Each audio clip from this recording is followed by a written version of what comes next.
Okay, so let's talk about mindset. You've heard of it, right? It's one of those ideas that's just everywhere. We all feel like we get it, but what if the popular version, the one that went viral, is actually missing the most powerful parts of the whole idea? Right, so we all know the drill. On one side, you've got the fixed mindset. This is the idea that your talent, your intelligence, it's all just set in stone. You have what you have, and your whole life is basically a performance to prove you're good enough. Then you've got the growth mindset, the belief that your abilities are really just a launch pad, and you can develop them through hard work and dedication. Simple, clear, and, well, maybe not the whole story. Because here's the real tension. What if that simple good guy, bad guy story isn't just incomplete, but in some ways it's actually holding us back? This is where we gotta pull back the curtain, because when you stop looking at the posters on the wall and start looking at the actual science, the picture gets so much messier and a whole lot more interesting. It all kicked off with headlines like this one. New studies started coming out that couldn't quite replicate Dweck's original findings, especially with adults. And it started this huge debate. Was this whole mindset thing just a myth? Well, the short answer is no. The effect is definitely real, but it's subtle, it's nuanced, it's just a lot harder to shift an adult's entire worldview in a 1-hour lab study. But, and this is the most important part, check out that last point. Carol Dweck herself weighed in and said, hey, the problem isn't my theory. The problem is that you all have oversimplified it to the point that it's lost its meaning. And this led her to call out a trap that, honestly, many of us have fallen into with the best intentions. She calls it the false growth mindset. You've heard this a million times, right? Every parenting blog, every manager's handbook. But Dweck says this is where we get it so wrong. Praising any old effort, even if it's getting you nowhere, isn't the point. A true growth mindset isn't about just trying hard. It's about trying smart. It's about changing your strategy when you're stuck. Just spinning your wheels and calling it effort is, well, it's just spinning your wheel. And here's another one. Sounds so positive, doesn't it? But telling someone you can do anything can be just as paralyzing as telling them they're a natural genius. It puts all this pressure on them, but it doesn't give them any tools.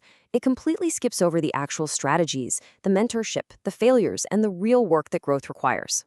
And look, the danger of this kind of praise isn't just some theory. Way back in 1998, Dweck and a colleague ran a study that showed just how high the stakes are when we praise the person instead of the process. So they gave a bunch of students a puzzle. Afterward, they praised some for being naturally intelligent, and they praised others for their effort. Then they gave them a harder puzzle and asked them to report their own scores. And get this, a staggering 38% of the students praised for being smart straight up lied about how well they did. They would rather cheat than admit they struggled and risk not looking intelligent. For the effort-praised group, only 13% did the same. And the fallout didn't stop at lying. The kids who were told they were smart started avoiding challenges. They picked easier tasks so they wouldn't risk failing. They gave up faster. They even said they enjoyed the work less. Praising their innate talent basically locked them into a fixed mindset, where every single challenge became a terrifying verdict on their self-worth. Okay, so if it's not about just believing in yourself or getting empty praise, what is a true growth mindset built on? It's something way more concrete. It's not just psychology, it's biology. The secret ingredient, the magic word, is neuroplasticity. And this isn't a self-help concept. This is a hard scientific fact. Your brain is not a fixed object. It's more like a muscle or like clay. Your experiences, your struggles, the strategies you try, they physically change your brain. Every single time you learn something new, you are literally physically rewiring your own hardware. And this study right here shows the real key. It found a direct link.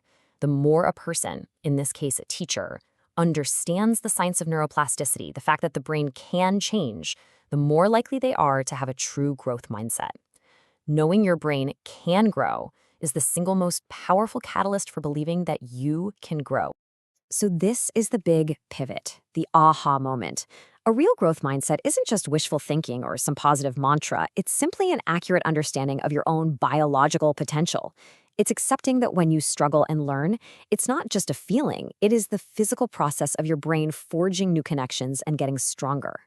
And once you really get that, it changes everything. The goal isn't to just have a mindset anymore. It's to start doing the work that fuels that biological process of change.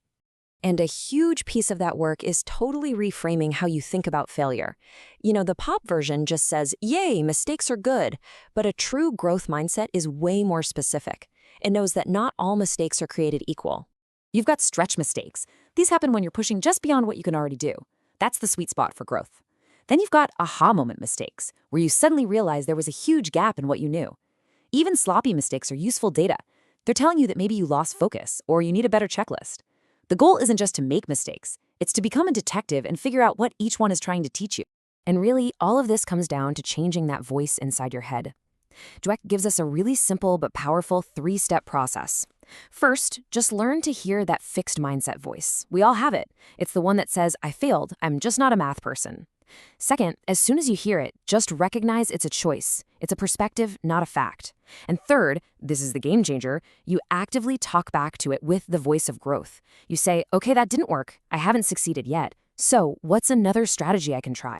Because in the end, that inner dialogue you have, it ends up defining the story of your life. Is it going to be a story about protecting what you think you have? Or is it going to be a story about diving into the messy, challenging, beautiful process of becoming? Dweck puts the choice just perfectly. And that's really the question, isn't it? It's not about how smart you are now. It's about what you choose to do with this incredible, changeable brain that you have. So what's your answer going to be?